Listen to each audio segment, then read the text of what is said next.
As much as I love horror movies, I can't help but notice that almost every decent horror movie is plagued with a number of sequels that are usually hot garbage. Now, this is true of all genres, but horror really seems to go extreme on sequels. And I get it from a business perspective. I mean, if an idea worked one time, why can't it work 4 times? In the case of the Children of the Corn series, why can't it work 9 times? Sometimes it's hard to even keep track. I mean, do you know how many Wrong Turn movies there are? How many Candymans? How many Hellraisers? But lost in a sea of terrible sequels, there are, I feel, some underrated sequels that garner way more hate than warranted. And there's a lot of them I want to get to, but today I'm just going to focus on one from one of the big franchises. Now let me tell you, these are movies that your friends and family are going to tell you are horrible. They're going to advise you not to waste your time and to stay away. But your boy Vic Azim is here to give you the real deal. Freddy's Dead, The Final Nightmare is part 6 in the Nightmare on Elm Street series. I saw it for the first time when I was a kid and saw it on VHS and DVD probably 20 more times. But when I came online, I was quite surprised to find that the reception of this movie was beyond negative. People hate this damn movie. Not just critics either. Whether it be the old IMDb message boards or Reddit, even horror fans hate this movie. There's a big backlash against Freddy's Dead, The Final Nightmare. And it made me wonder, why are people so unforgiving towards this movie?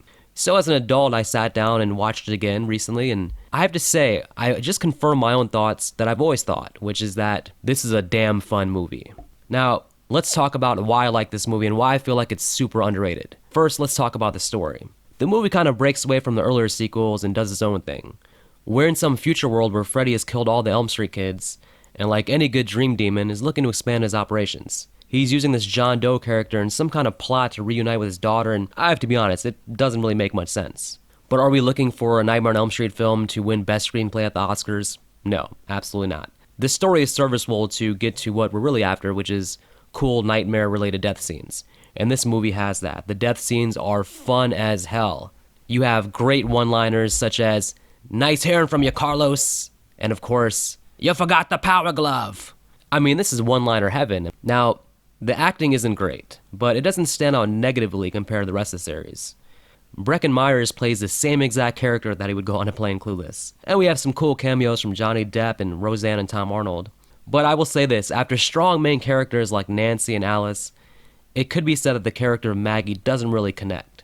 I actually think the movie would have worked better if John Doe was the main character and made to the end of the film. In truth, we start with his character, so if there was going to be any connection from an audience perspective, he was going to be the best bet. Now, there's a rumor that originally the John Doe character was going to be Alice's son Jacob from part 5. But overall, I have to admit, the story and characters are pretty subpar.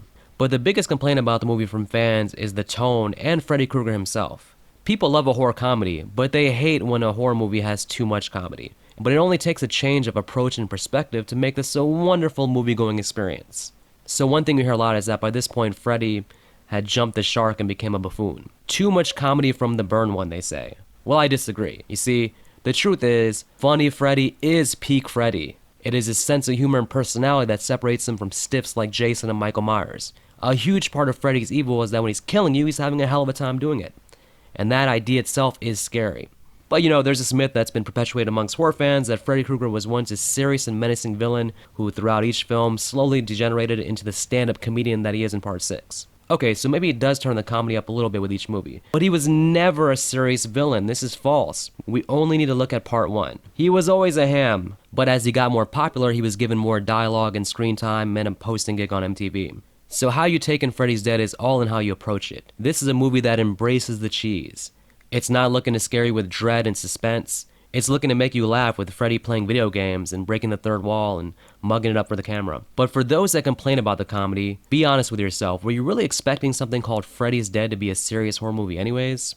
If you say yes, I don't believe you. Part 5 was already over the top. The comedic tone had already been teased in parts 4 and 5, and part 6 decides to lean into it, and I think it's beautiful. Freddy embracing the cheese and going for it is B-movie bliss.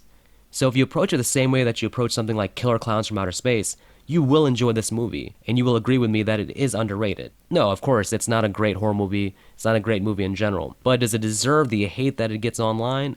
I don't think so. Sit down, give it a chance. I promise you, if you haven't seen it, it's not as bad as what you've heard, and you will be entertained.